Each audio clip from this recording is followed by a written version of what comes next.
Many years ago, Rainbow Six was my favorite game to play with my friend Matt Tyler, putting his name out there so the internet can stalk him. And we played hours and hours and hours. I think you remember that. Yep. And ever since then, I've been afraid of any Tom Clancy games and films from Splinter Cell. So when this came up, I was very excited, but I was also kind of tentatively worried because it could just be another generic, it doesn't have any heart to it, all of that. And being a big fan of the games, I wanted it to be really good. So was it? We'll let you know. John Clark, a Navy SEAL, goes on a path to avenge his wife's murder, only to find himself inside a larger conspiracy. So Michael B. Jordan is our main protagonist here. He plays John Clark.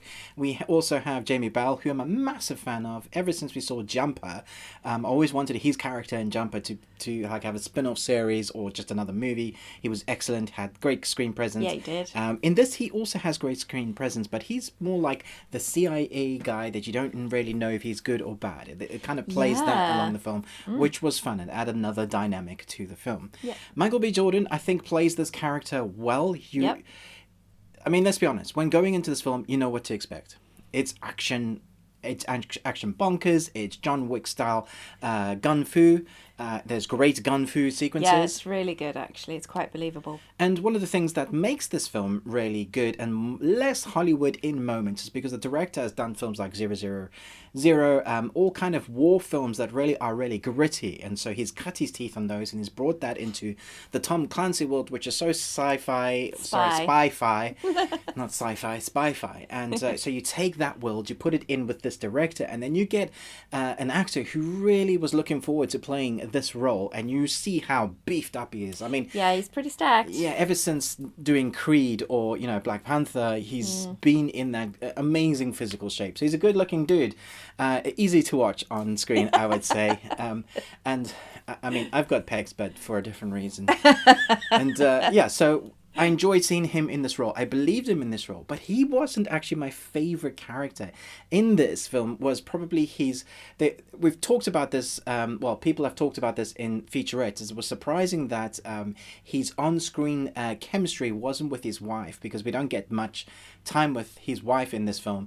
It's with his kind of captain who's in charge of him. They have really great chemistry. So whenever they're doing action sequences together, or you're getting like dialogue sequences it's like I was going to say cop and cop, but it's more military because it's military. Yeah. It's military banter, but it works really well. And I thought their partnership is kind of what holds this film, because you needed some of that. Between the actions, the skåpskitten donor scenes, you need some character definition and moments. So that is why it worked for me. I'm going to make it right. Well, I really enjoyed the film because it was well made, and that actually it allows me to be able to relax and just enjoy the film. If I see that the shots are well planned, that the lighting is excellent, that, they've choreographed everything thoughtfully, they haven't used too much shaky cam, so you can actually see what's happening in the fight scene, because that's the problem. If they don't trust their actors to actually be able to do a good job with a fight scene, they use shaky cam, so you can't tell what's happening. We were watching something tonight that has a ridiculous amount of shaky cam. So bad. Anyway, this film's great. I don't come from that whole Rainbow Six Tom Clancy world, but I found it really enjoyable. It's a fun ride. Oh, maybe fun's not the right word. Intense. It's pretty tense. It's a tense ride. Yeah, it's pretty intense, but it's really good. It's a solid film. We actually had the joy to join the cast in a press screening where we heard Michael B. Jordan, and I'll try and stick up the clip. It might be exciting for you to hear it at least. Maybe I can grab the audio. But Michael B. Jordan talks about there's a sequence, and this is part of the reason why I so enjoyed this, because I think he really gets into the role. He does everything he needs to make it believable for the audience to enjoy it for him. So there's a sequence, you've seen it in the trailer, the plane goes down, and then there's this whole underwater sequence where the character has to hold their breath for a while and do some stuff underwater. And so that's one of the questions I asked was, how did you train? I asked the director, I asked Michael B. Jordan, how did you ask? I didn't get to personally ask them. They do the question for me beforehand. Damn it. But so they did respond. And what's amazing is that on set, Michael B. Jordan had a particular track of music that he would listen to, which is 3 minutes long. And he trained himself to be able to hold his breath for that amount of time because they had to do the take, redo the take. And Michael B. Jordan was one of them ones like, let's do it. And so he would jump underwater, do the action sequence without doing spoilers, and whatever he needed to do underwater, and then come up and the track would be finished and be like, yeah, I've done it. And so no one else managed to do that. To the top. So anyway, it was a lot of, very detailed training that we went through for the water exercises. And I could hold my breath, during filming for pretty long, maybe about 3 minutes or so. Let me tell you, Michael would put this song on. Okay, I'm not gonna tell you what the song was, but he would put this song on. And the whole time that song was on, I'm looking at this man, he's under the water, just like. Meanwhile, my eyes, I was so pregnant at that point. I was like,